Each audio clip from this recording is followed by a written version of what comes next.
തന്നെ. ഇപ്പൊ കർണന്റെ കഥയും അക്കില്ലസിന്റെ കഥയും തമ്മിൽ ബന്ധമില്ലേ? കവചകുണ്ടലങ്ങൾ. മോസസിന്റെ കഥയും കർണന്റെ കഥയായിട്ട് ബന്ധമില്ലേ? മോസസിനെ ഒഴുക്കി വിട്ട് കർണനെ ഒഴുക്കി വിട്ടില്ലേ? അപ്പൊ ഹെല്ലോ ട്രോയുടെ കഥയും സീതയുടെ കഥയായിട്ട് ബന്ധമില്ലേ?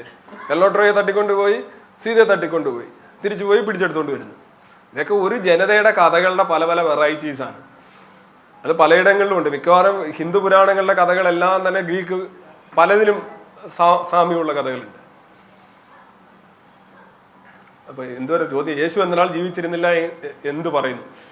യേശു എന്നൊരാൾ ജീവിച്ചിരുന്നു എന്നുള്ളത് യഥാർത്ഥത്തിൽ യേശുവിന്റെ പേരിൽ ഒരു മതം ഉണ്ടാക്കുന്നതിന് തടസ്സമല്ല. മനസ്സിലായല്ലേ? അങ്ങനെയാണെങ്കിൽ വിഷ്ണു എന്നൊരാൾ ജീവിച്ചിരുന്നുകൊണ്ടാണോ ഇവിടെ എല്ലാം വിഷ്ണുവിന് അമ്പലങ്ങളും അടിപൊളിയായിട്ട് പോകുന്നത്? ഒരു ദൈവമായിട്ട് ആചരിക്കപ്പെടുന്ന ഒരാൾ ജീവിച്ചിരുന്നു എന്ന് പറയുന്നത്, അല്ലെ ജീവിച്ചിരുന്നില്ല എന്ന് പറയുന്നതിലൊന്നും വലിയ കാര്യമില്ല. പണ്ട് ക്രിസ്തുവും